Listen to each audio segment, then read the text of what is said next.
Hey friends, we've got a tremendous episode for you today. In fact, I just can't wait to get started. I know I say that every single time, but today we've got Andrew Jones live from Sinai. So the Sinai that I've been telling you all about, this location out there in Saudi Arabia, the one and only Mount Sinai, he's live. He's out there in the desert. It's crazy talking to us through Skype. So I'm going to jump right into it right now. You don't want to miss this one.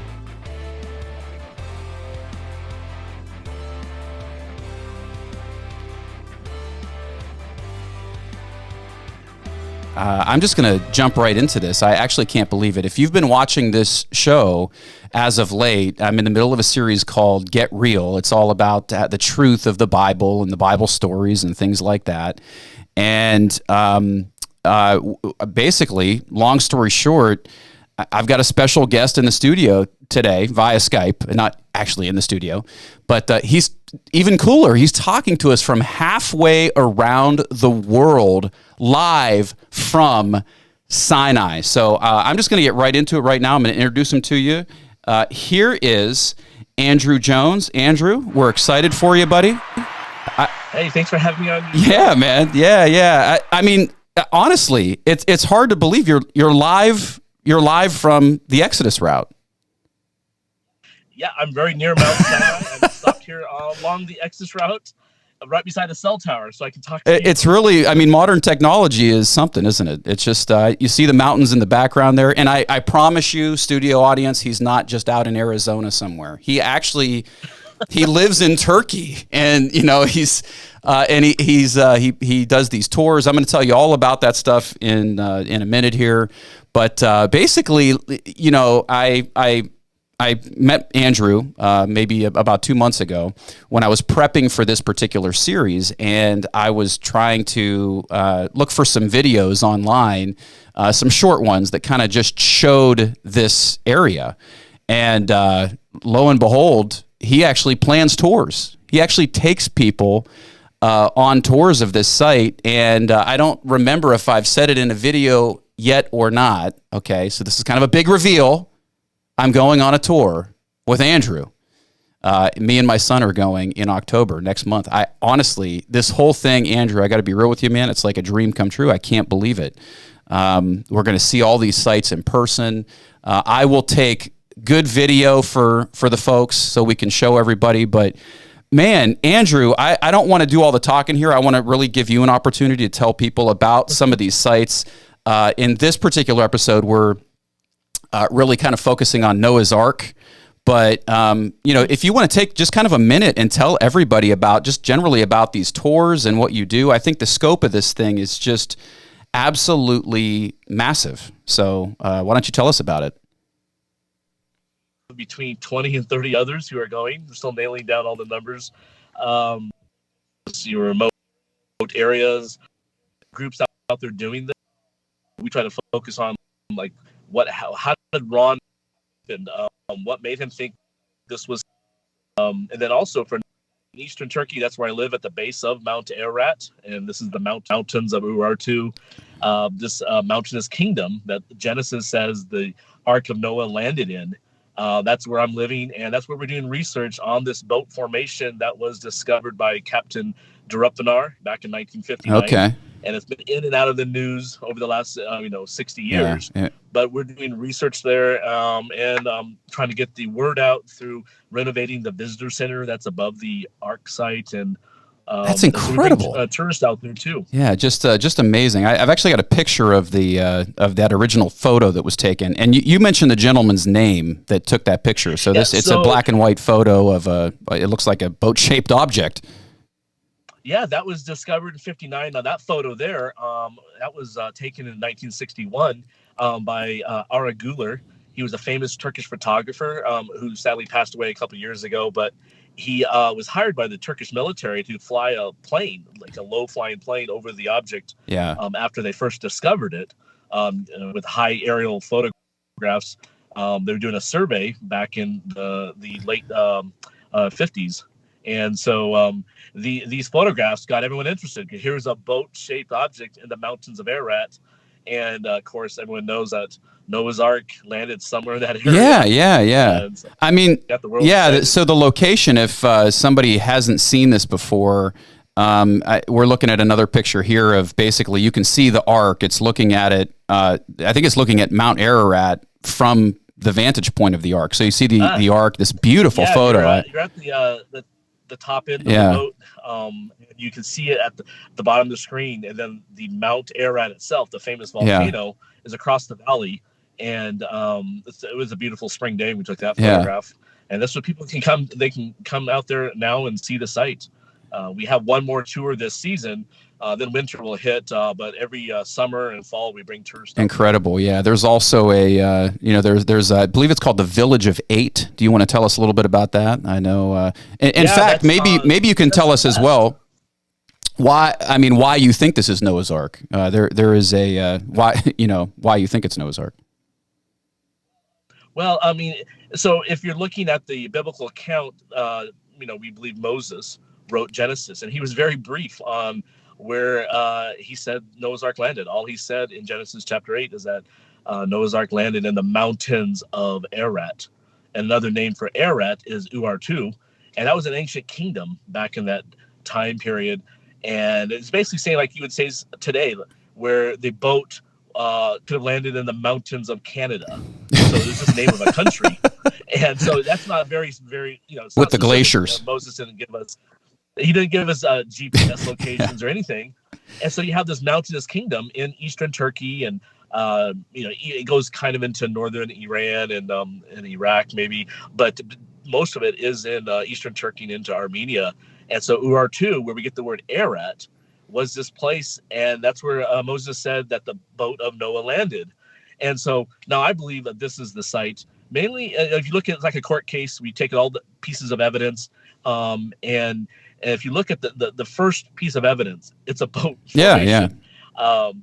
People even those who say it's up on the big volcano Ararat, in the past they've looked at blurry satellite photographs, or people who said they've seen it personally before there was even Google Earth.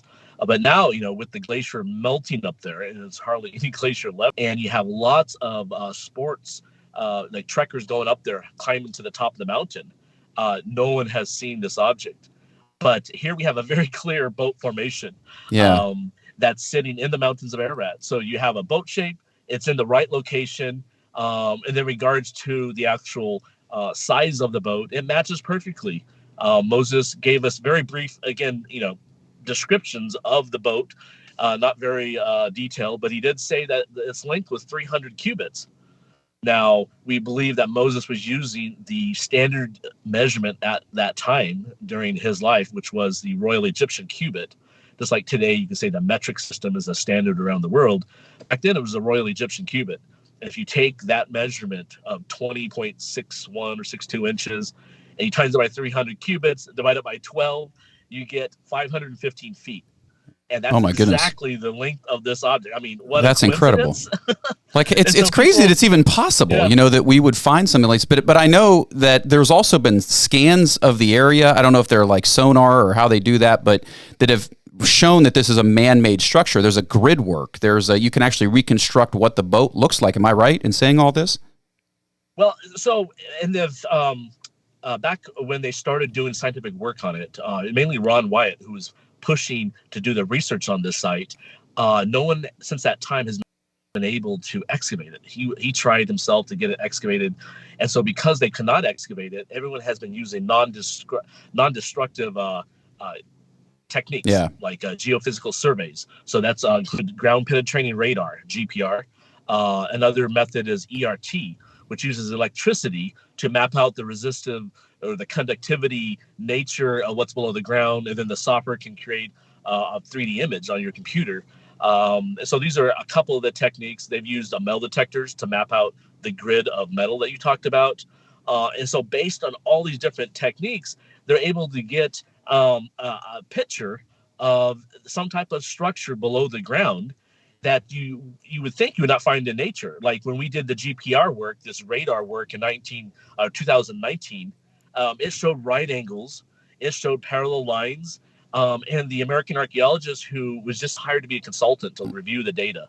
he said, this is an area I would do an excavation to find out what that is. And you still have to ground truth and dig down there or core drill, because obviously you're still looking at something, through the software, computer software. And so you do need to actually excavate. And so we're hoping the Turks would do that.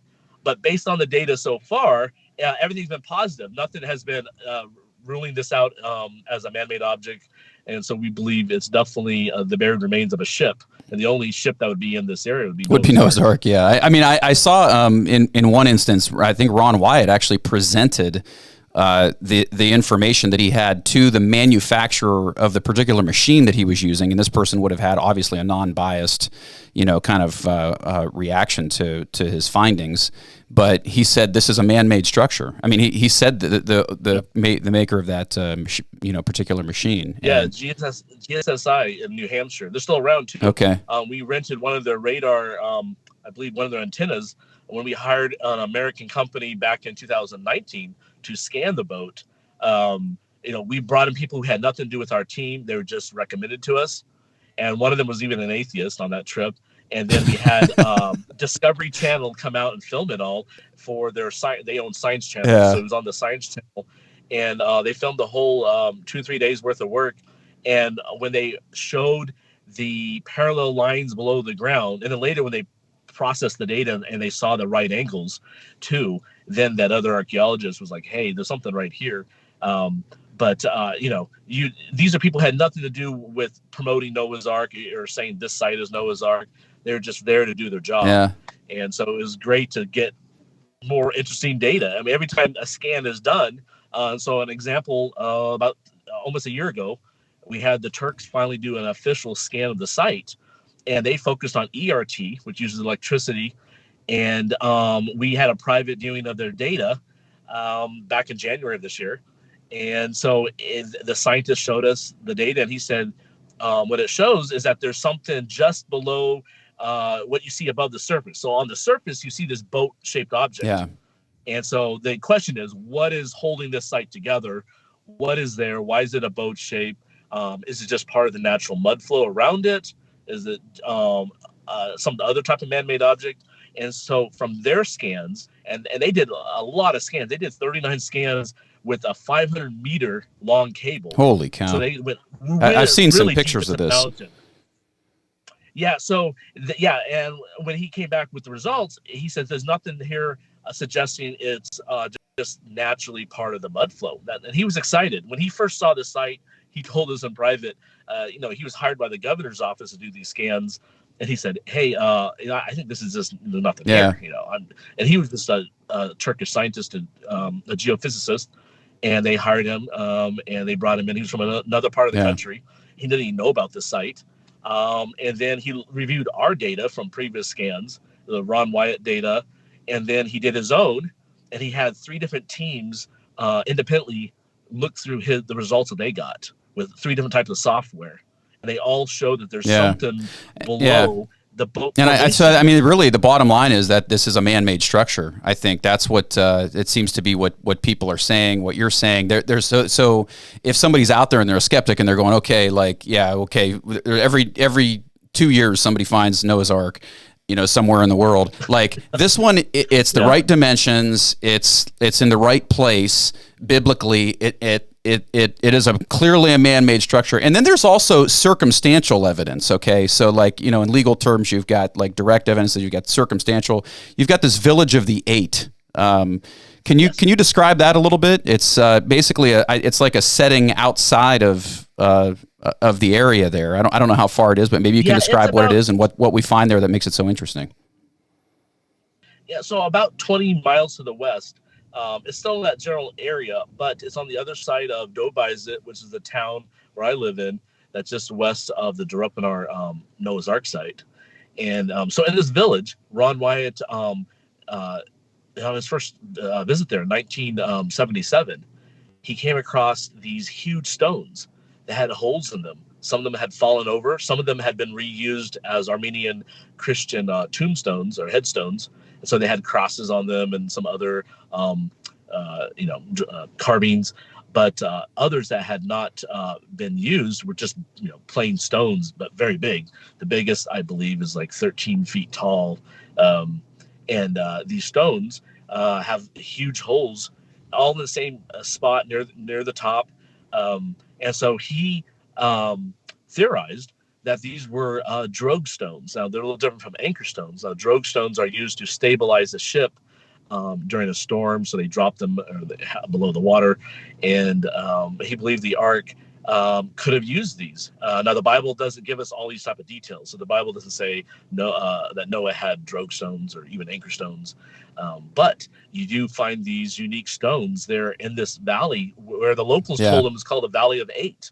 And we know there are 8 people. Right. Which that's my favorite number, by the way, number of resurrection. Christ was raised on the 8th day, the day after the Sabbath. Yes. So, but which tremendous amount of symbolism too with what God did in the flood and how He preserved the flood and resurrected humanity through Noah and his family of 8. So, but So anything else? I mean, what about this particular area? I mean, so you've got these stones. I mean, is there anything else there? I know I've heard different things about grave sites and altars and stuff like that. I mean, is there?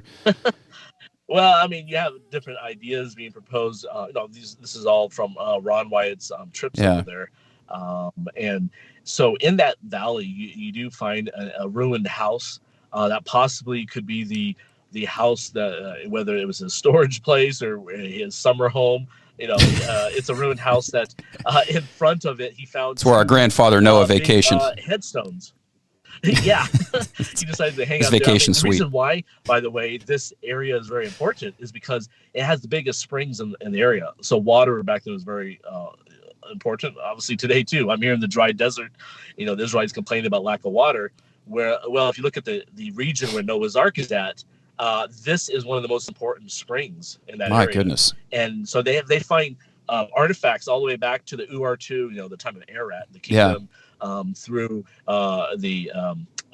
through the Armenian period and Islamic. So you do have this valley being settled by many different types of civilizations and people because of the water there. And so I'm assuming Noah needed water too. It says he grew vineyards. Back when this area had a lot of Armenians in there, they would grow vineyards, and they still do. You cross the border just to the east of there, you go to the country of Armenia, and of course they're well known for their wine, and they have a lot of vineyards. I've been over there, and so they used to grow the same thing in this area too. So the water is important, so you can see why he possibly lived there. Now, what's the most interesting thing I think are these 2 headstones that he found that had petroglyphs carved on them, so like picture writing, and it showed 8 people walking with a boat on a crescent with what looks like to be like a crescent wave, and then above that looks to be like a rainbow.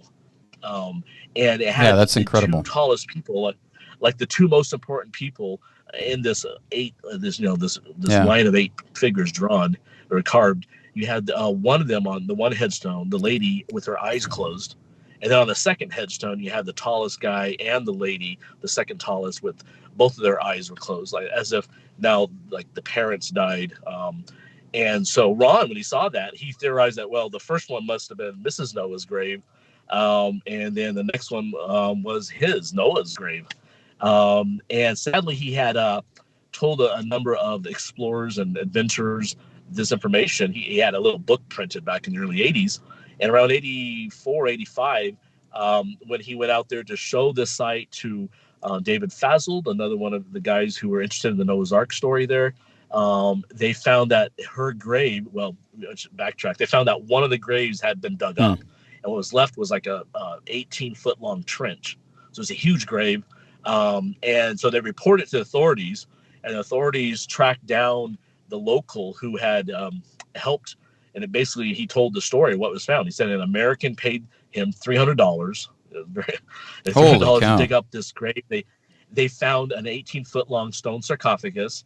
Inside was a giant skeleton with lots of jewelry and gold. And so anyways, and to get the guy to talk, they had to torture him, sadly. They pulled his fingernails. My God. Holy God. Yeah, so he told the story. I guess if you had your nails being pulled, wow. Yeah. you would tell Holy what cow. you saw. And so he said, this is what happened. Now, the investigation stopped at higher up in the government, because at that time, probably the guy who sold the jewelry had enough money to buy off those who were investigating it, because nothing happened.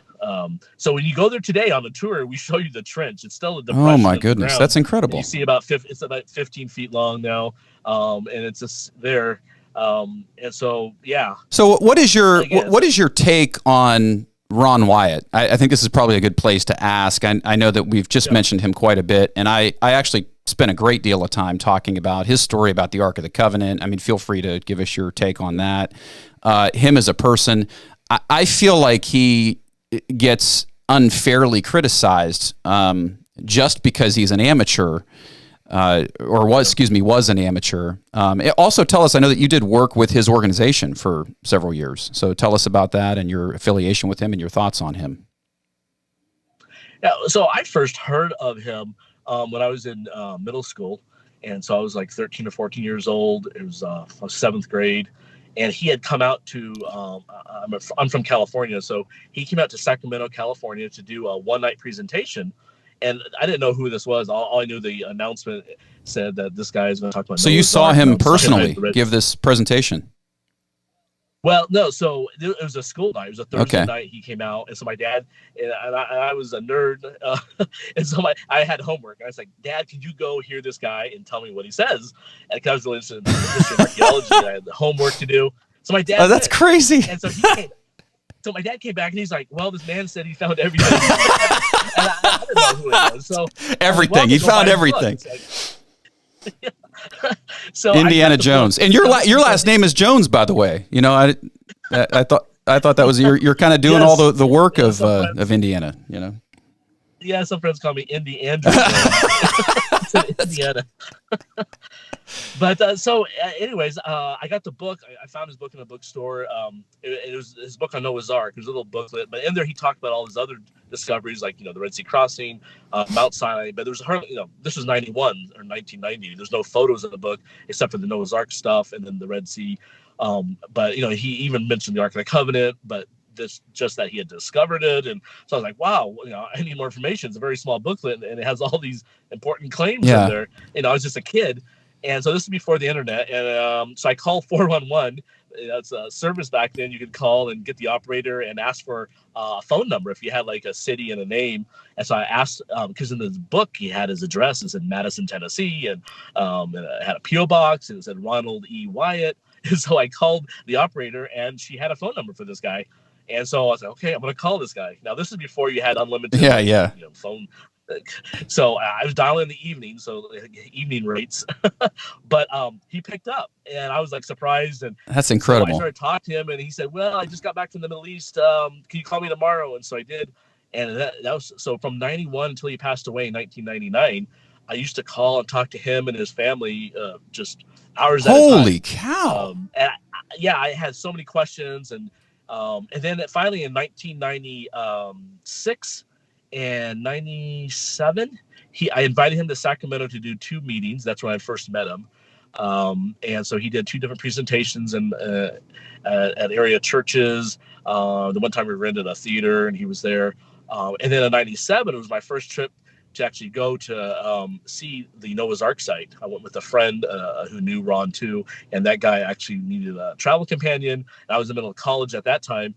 And so I said, hey, I'll go with you. And so we went and spent a week in Turkey. That was my first time seeing the boat formation and meeting my friend Zafer, who is the local now who's helping us at the site and doing all the stuff that we do in Turkey. Well, and so, then in 2000, I finally went to Israel and Egypt. I saw the Red Sea crossing from the Egyptian side.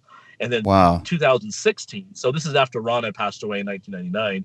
But in 2016, we finally got business visas to go here to Saudi Arabia. This is before they allowed tourist visas, which started in 2019. But back then in 16, we got business visas, 5-year visas, and we went back and forth. That's why I've been going here. And that's how you're able to lead these tours. I mean, basically, because we had multi-entry business visas at the time. But from 2003 to 2006, I was part of the Wyatt Archaeological Research, which was the organization that Ron founded.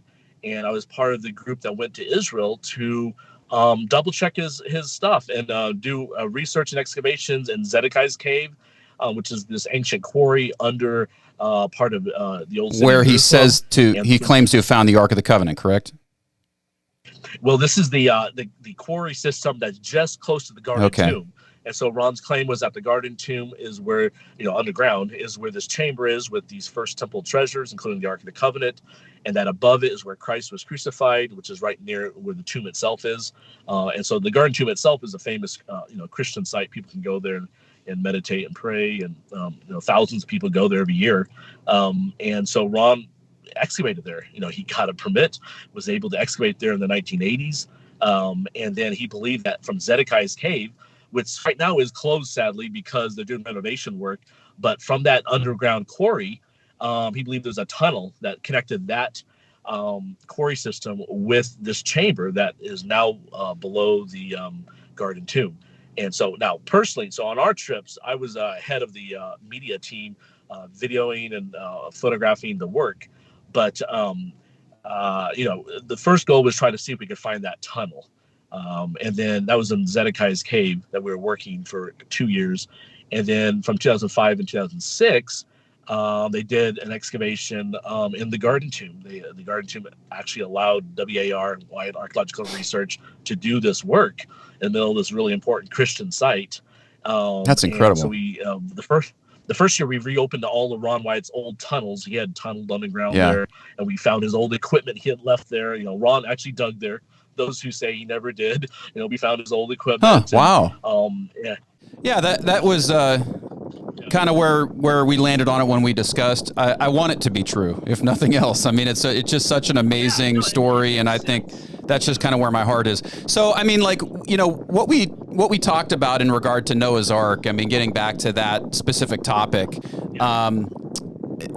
this idea of worldview comes up, and of course, it's true with the Ark of the Covenant and some of these other biblical sites, but in particular, I shared with you something that my ministry did here locally, and that was we put up a series of billboards talking about evolution. Let's say this is Noah's Ark. What does that say to other worldviews? What does that say about other, paradigms? I mean, it says something to humanity about a lot of the things people believe today, whether it's another religion, whether it's what kids are being taught in public schools about our origins. What does this find? What does Noah's Ark say to culture about worldview and the importance of worldview? It is actually early here. It's 6 a.m. here in Ohio, where I'm recording from. I got up bright and early. I got my espresso going here so that I could talk to Andrew out there, and he's sweating. Actually, you can hear the wind isn't. It sounds authentic. It's actually just his air conditioner because he's in a hot car out there in 1,000-degree heat out there at Mount Sinai. So thanks for joining us, brother. We'll see you.